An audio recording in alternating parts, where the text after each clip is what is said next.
March 3, 1994, 171 Lake Washington Boulevard, Seattle.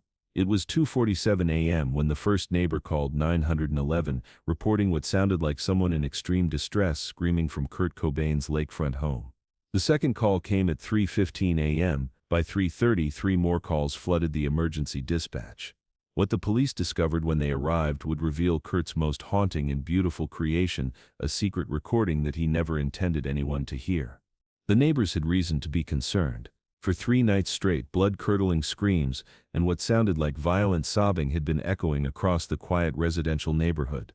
Patricia Hendricks, who lived next door, later told reporters that the sounds were unlike anything she had ever heard.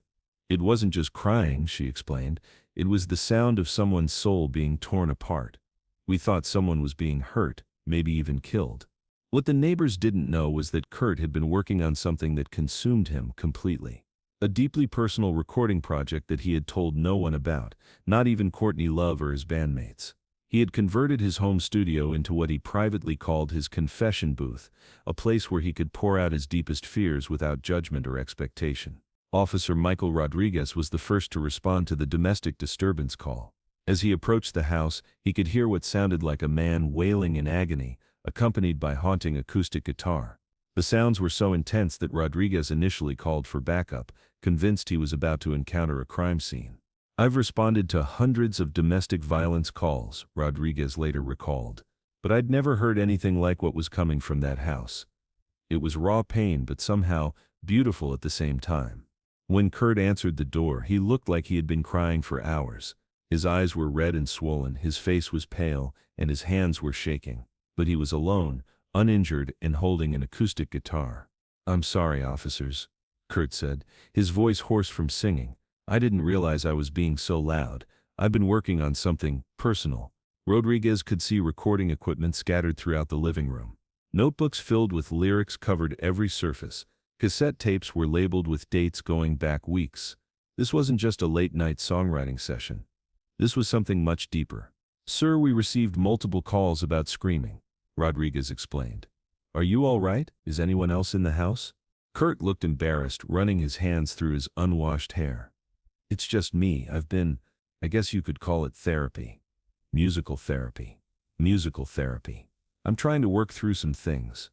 What Kurt didn't tell the officers was that for the past month he had been secretly recording what he called his honesty tapes, raw, unfiltered songs about his struggles with addiction, his fears about fatherhood, his complicated relationship with fame, and his deep-seated depression. These weren't songs intended for albums or concerts. They were confessions set to music. Officer Sarah Chen, Rodriguez's partner, noticed the extent of the recording setup. "This looks pretty elaborate for just messing around," she observed. "What kind of project are you working on?" Kurt hesitated. He had never talked about these recordings with anyone. They were too personal, too revealing, but something about the officer's genuine concern made him open up. "I've been recording my thoughts," Kurt finally admitted. "Every night for the past month I come in here and just let everything out. All the stuff I can't say to therapists or friends or even my wife, I sing about it instead." Jen later said that Kurt's honesty in that moment was striking. He wasn't trying to hide anything or make excuses. He was just a guy working through his pain in the only way he knew how, through music. The officers spent another 20 minutes at the house making sure Kurt was safe and not a danger to himself. Before they left, Rodriguez made a suggestion that would prove prophetic. "Maybe you should think about doing this during the day," he said. "Or at least warn the neighbors. What you're doing, it sounds important. Just maybe not at 3 in the morning." After the police left, Kurt sat in his studio staring at the dozens of tapes he had created. He had never intended for anyone to discover his secret project, but the neighbors' concern and the officer's visit made him realize that his pain was so intense, it was literally crying out for help. The next day, Kurt called his longtime friend and fellow musician, Mark Langen from the Screaming Trees. Without going into detail, he asked Mark to come over and listen to something. What Mark heard would haunt him for the rest of his life. "Kurt played me about 4 hours of the most honest, raw, beautiful music I'd ever heard." Langen recalled years later, "It was like listening to someone's diary but set to the most haunting melodies you could imagine. I was crying by the second song." The recordings covered everything Kurt had been unable to express publicly. There were songs about his childhood trauma, his relationship with his parents, his fears about being an adequate father to Frances Bean. There were ballads about his love for Courtney that were so intimate they felt almost sacred, and there were darker songs about his struggles with heroin and his recurring thoughts of suicide. He had this one song called Letters to Frances, Langan remembered. It was Kurt singing to his daughter about all the things he wanted to teach her, all the ways he hoped she would be different from him. By the end of it, we were both sobbing. Mark convinced Kurt that these recordings were too important to keep hidden. "This is your masterpiece," he told him. "This is what people need to hear, not just your fans but anyone who's ever felt broken or lost." But Kurt was terrified of releasing something so personal. "These aren't songs," he protested. "They're just my thoughts, my confessions. People will think I'm completely insane." Maybe Mark agreed, but they'll also know they're not alone in feeling insane. Word of the secret recordings began to spread through Kurt's inner circle. Dave Grohl and Chris Novoselic asked to hear them. His producer Steve Albini called them the most important recording Kurt had ever made. Even Courtney, despite being hurt that Kurt hadn't shared the project with her initially, recognized their power. "I was angry that he had been doing this alone," she admitted years later. "But when I heard the songs, I understood why he needed to do it that way. Some pain is too private to share while you're creating it." The recordings revealed a side of Kurt that few people had ever seen, not just the tortured artist but also the devoted father, the loving husband and the deeply empathetic human being who felt the world's pain as intensely as his own. One song, 3 a.m. Confessions, was recorded the very night the police came to his house. In it, Kurt sang about the irony of feeling most alone when surrounded by millions of fans, about the guilt of having everything he thought he wanted, but still feeling empty inside. "I've got all the fame that money can buy," he sang in his raspy, emotion-filled voice, "but I'm still that kid who cries himself to sleep wondering why nobody understands the noise inside my head." Another track, Lullaby for the Living, was Kurt's attempt to comfort anyone who felt the way he did. It was perhaps his most beautiful composition, a gentle acoustic piece with lyrics that served as both self-encouragement and a message to others struggling with depression. "Close your eyes, broken child. You're not alone in this fight. Tomorrow might hurt like today, but you're stronger than your darkest night." The quality of the recordings was remarkable, considering they were made in Kurt's home studio during late-night emotional breakdowns. His guitar playing was more intricate and delicate than anything he had done with Nirvana. His vocals, while often strained from crying, carried a vulnerability and honesty that was absolutely captivating. Music critics who eventually heard bootleg copies of these recordings called them Kurt's true masterpiece. Rolling Stone later wrote, "If Nevermind was Kurt Cobain's letter to the world, the 3 a.m. tapes were his letter to himself, and they may be the most important music he ever created." The neighbors who had called the police that night became part of Kurt's story in an unexpected way. Mrs. Hendricks later said that knowing what Kurt was actually doing during those late-night sessions changed how she thought about the sounds she had heard. "I thought someone was being hurt," she reflected. "But now I understand, someone was being healed." Kurt was healing himself the only way he knew how. Tragically, Kurt died just 5 weeks after the police visit, on April 5, 1994. The secret recordings were discovered among his personal belongings, along with a note indicating that he had been planning to release them as a solo album called Honesty. The recordings were never officially released, out of respect for Kurt's family's wishes, but their existence became legendary in the music world, representing the kind of raw, unfiltered artistic expression that rarely sees the light of day. Officer Rodriguez, who had been the first to respond that night, attended Kurt's funeral. "I keep thinking about that night," he said. "How we thought we were responding to someone in danger, but really we were witnessing someone trying to save himself through music." The secret home recordings remain one of the most fascinating what-if stories in rock history. They represented Kurt Cobain at his most vulnerable, most honest, and perhaps most brilliant, creating art not for fame or money or even for fans, but simply because he needed to transform his pain into something beautiful. Those neighbors who called 911 that March night had no idea they were interrupting the creation of what many consider Kurt's most important work. They thought they were reporting a crime in progress. Instead, they were witnessing the birth of music so honest and raw that it literally sounded like someone's soul crying out for help. Because that's exactly what it was.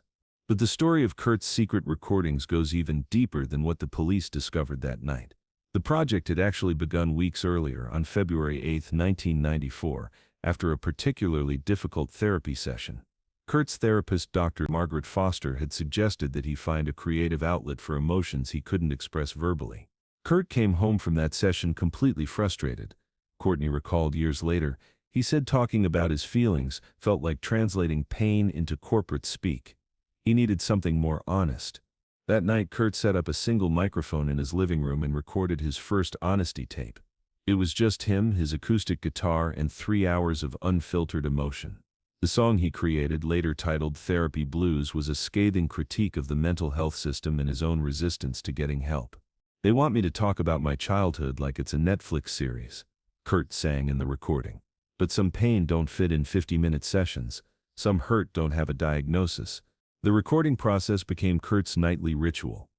Every evening after Frances was asleep and Courtney was occupied with her own projects, Kurt would retreat to his makeshift studio. He called these hours between midnight and 4 a.m. his truth time. The technical setup was deliberately simple. Kurt used a basic 4-track recorder, a single Shure SM57 microphone, and his Martin D18 acoustic guitar. He wanted no production tricks, no effects, nothing that could mask or beautify the raw emotion he was pouring out. Kurt told me once that he wanted these recordings to sound like someone eavesdropping on his prayers, remembered Pat Smear, who visited the house during this period. He said if they sounded too polished, they would become lies. By the time of the police incident, Kurt had recorded over 40 songs. Some were complete compositions with multiple verses and choruses. Others were fragments, 2-minute emotional outbursts that captured a specific feeling or memory. A few were spoken word pieces with minimal musical accompaniment, more like audio diary entries than traditional songs. One of the most powerful recordings was Aberdeen Ghosts, a 20-minute epic that traced Kurt's childhood trauma through a series of interconnected musical vignettes. In it, he sang about his parents' divorce, his feelings of abandonment, and the bullying he endured at school. But it wasn't just accusatory. Aberdeen too.